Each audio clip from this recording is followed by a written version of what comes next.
Hello class, welcome to Data Mining and Analytics in Spring 2020. My name is Dr. Naveed Aghakhani and I will be your instructor in this class. So I set up this course in a very short notice and I realized that in this class specifically we do have very few enrollment. So that's really good and bad thing together. However, it allows me uh, to spend more time on answering your questions, and even if possible, you would be able to complete this course uh, sooner than a week, sooner than a semester. So we can discuss about that later during the class. So the purpose of this video is to tell you what we are going to accomplish in this class, what are the expectations, and how this course is set up. All right, a little bit about myself. My name is Dr. Naveed Aghakhani. I've been with UTC since 2017. I have a PhD in computer science and information systems, and my research interest is in area of data analytics and e-commerce. I've been mostly teaching advanced classes in analytics, PMBA 5190 and PMBA 5200 at graduate level classes. And if you take this class and later if you take 5200 online, most probably you will take it with me. All right. So this course is one of the earliest version of the course in data analytics class, in that you're going to learn how to explore the data, how to cleanse the data, how to build the queries, and generally speaking, to get better information, more knowledge from your data. This is the very important, and I would say the most important step in data mining process, in that you should learn about your data. You should be able to join a couple of records together using queries to create a meaningful data set for further analysis, such as model building. So we spend quality time on various descriptive statistics methods, and I would say the course is mostly hands-on. However, we have some quizzes and um, discussion forums in this class. So there is a software that you need to download, a SAS Enterprise Guide. So you can find the information on how to install SAS on the modules. I have to tell you that the version of the SAS Enterprise Guide has been changed and the materials are not updated. However, it doesn't mean that you cannot use the recorded lectures in the modules that I provided to you to work with the newest version of the SAS. The change is very minor and it's a little bit related to user interface. It doesn't affect the functionality of the SAS Enterprise Guide. All right. So you can definitely use the videos. In my previous class, students also use that.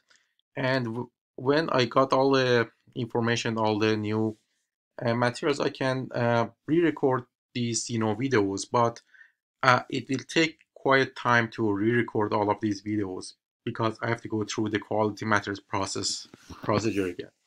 However, I can assure that you can use the current videos to solve the questions in your assignments or even for your exams.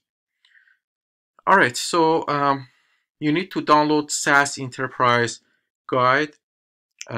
So the information is available on Canvas. I'm going to show you shortly.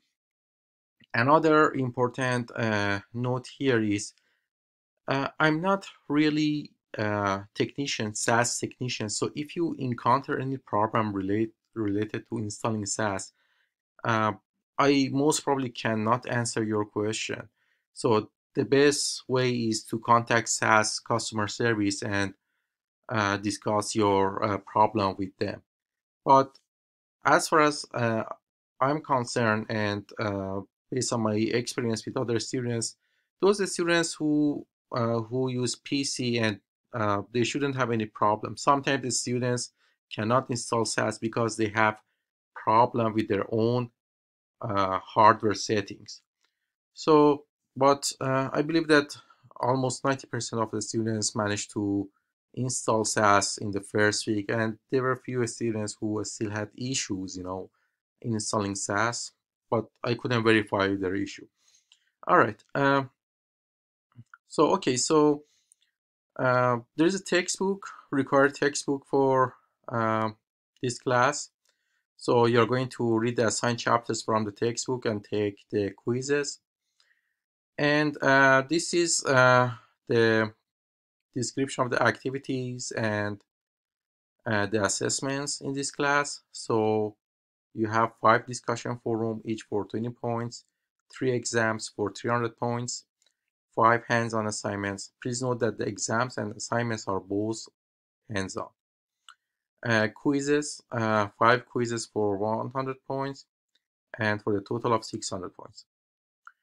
All right, so we are going to use the classic letter grade grading system in UTC. 90 and above gonna be A, and so on and so forth. All right, this is the course schedule. So for the first week, as you can see, you have to participate in a discussion forum 1 and also a student introduction forum. So for the first week, I just allow you to install SAS. So if you have any issues, you can resolve the issues. And your hands-on assignment gonna start from week 2, end of the week 2. All of the assignments and quizzes are due by 11:59 p.m. of the same Sunday. So for example, in January 6th, Monday, our class gonna start, and your assignment is on Sunday, January 12th. I mean, by assignment, I mean discussion forum 1 is due by January 12th, 11:59 p.m. So all the assignments are due by Sunday, 11:59 p.m. Same applies to exams and quizzes. All right, so I'm gonna make this video short. So I'm gonna switch to modules. So you can see that how the course is set up. So under the start here, you have the welcome to class. You have the course introduction video, how to install SAS. You can download the PDF and follow the instruction. And we do have the data sets for various modules here. And module 1 through module 13 or 14 are basically class materials. So for the first week, you need to participate in discussion forum 1. For the module 2 or the second week, you have assignment 1 and quiz 1. All right, please go ahead and make sure to read the course syllabus carefully and try to install SAS as early as possible. I'm currently overseas. If you shoot me an email, I would probably reply back to you once I come back to Chattanooga in middle of next week. So just bear with me. Don't get panic if you didn't receive any email from me. I will reply back to all the emails once I'm back. But in the meantime, try to install SAS. If you encounter any problem, you can contact SAS customer service, and if your issue was not resolved, you can get back to me. But again, for the most part, it is related to your computer. You should have a PC, uh, um, PC with Windows installed on it. So if you have Mac, if you for example use the Windows on Mac using using software such as VMware or something like that. I don't know whether it works or not. I never done it before. So to be on the safe side, I recommend to use a laptop or a PC that runs Windows operating system. All right, guys, I'm very glad to have you in my class, and I'm looking forward to work with you in the spring 2020. Thank you very much for listening.